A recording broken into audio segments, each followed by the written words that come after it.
Vamos a empezar con la clase de enfermedades metabólicas, infecciosas y vasculares de la médula espinal. La parte vascular la vamos a dejar para un capítulo aparte, enfocar toda la patología vascular y nos vamos a enfocar en las enfermedades más comunes degenerativas y compresivas. Vamos a empezar con esclerosis múltiple, que es como el diagnóstico diferencial con el que debemos comparar la mayoría de enfermedades. La de tipo neuropático cursa con hallazgos sensoriales, parestesias y hormigueos distales, signo de Lermit, conservación de reflejos, los cuales pueden ser exaltados y tiene pronóstico bueno a largo plazo. El esquema que presentamos en la primera clase para ver las vías aferentes y eferentes. En la esclerosis múltiple, aquí resaltamos en verde el cordón posterior, la raíz dorsal, y a través de la raíz dorsal también resaltamos en rojo el haz espinotalámico. Hay un daño de los cordones posteriores que determina parestesias y hormigueos con pérdida del sentido de posición, es decir, ataxia. En cuanto al tracto espinotalámico también está afectado. En este gráfico, para no sobrecargar mucho el anterior y hacerlo más mnemotécnico, vemos el tracto descendente córtico-espinal con afectación doble, compromiso doble de tracto córtico-espinal y espinotalámico que determina espasticidad y alteración de la sensibilidad al dolor y temperatura. Aquí vemos las flechas que señalan el tracto córtico-espinal. Las variantes de esclerosis múltiple es la mielitis transversa aguda, de inicio brusco, como un síndrome de sección medular, presenta parálisis flácida y trastornos urinarios, un nivel sensitivo torácico, neuritis retrovulvar en la enfermedad de DEBI, que es una variante, su pronóstico es bueno, lo cual permite hacer un diagnóstico adecuado con el tiempo que permite justamente la evolución de esta enfermedad. En cuanto a enfermedad de motoneurona, se debe distinguir entre enfermedad de primera o segunda motoneurona. La variante clásica en enfermedad medular es la esclerosis lateral amiotrófica, que cursa con debilidad progresiva en manos y paraparesia espástica moderada. La enfermedad de primera motoneurona nos obliga a estudiar el cerebro, por supuesto. En cuanto al esquema de la enfermedad de motoneurona, vemos un daño, hay una mancha negra en los cuernos anteriores que interrumpe el tracto córtico-espinal e interrumpe el arco reflejo. Una guía útil para el diagnóstico es que hay alteración de cuernos anteriores con preservación de reflejos y presencia de atrofia y debilidad muscular. Y esto por el carácter segmentario de los reflejos, ¿no es verdad? Entonces, como es una enfermedad con daño en parche, se puede explicar esta condición. La paraplegia espástica familiar es una condición recesiva dominante de inicio temprano a los 7 a 10 años y la dominante es inicio más tardío y curso más benigno, presenta espasticidad, exaltación de reflejos y alteraciones sensitivas.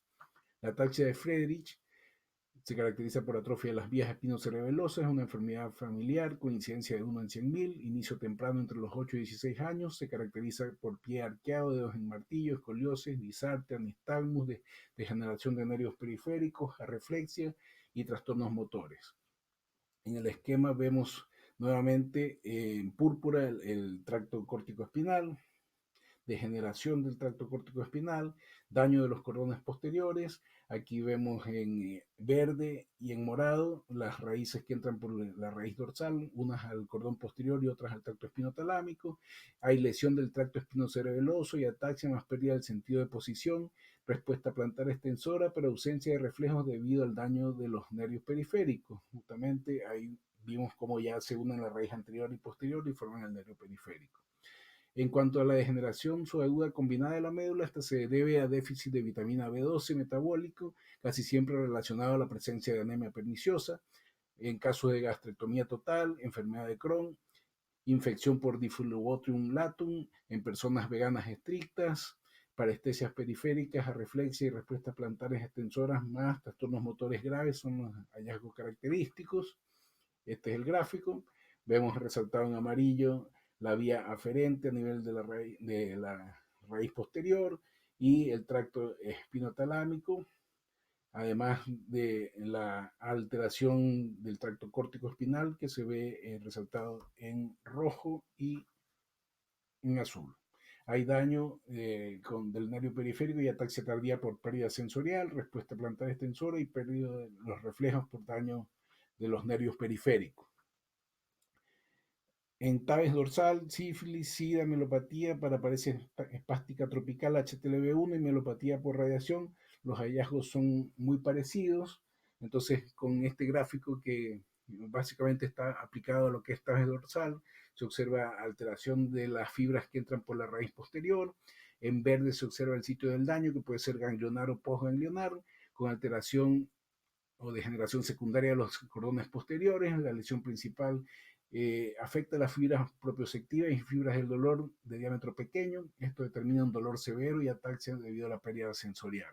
Puede haber respuesta plantar extensora y esta puede ocurrir debido a un daño cerebral más que a nivel de la médula espinal.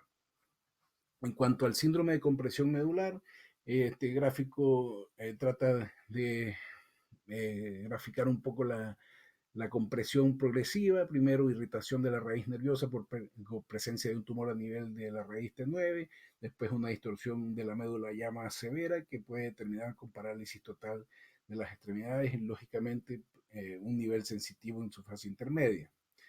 Este gráfico muestra hipersensibilidad al tacto o hiperpatía en el lado de la lesión, con sensibilidad en faja por debajo de la misma, el dolor espinotalámico en el muslo opuesto, con alteración de reflejos en el mismo lado de la lesión muy evidente.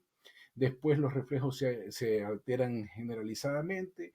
Hay sensación de dolor en banda alrededor de las articulaciones y pérdida de los reflejos cutáneos abdominales.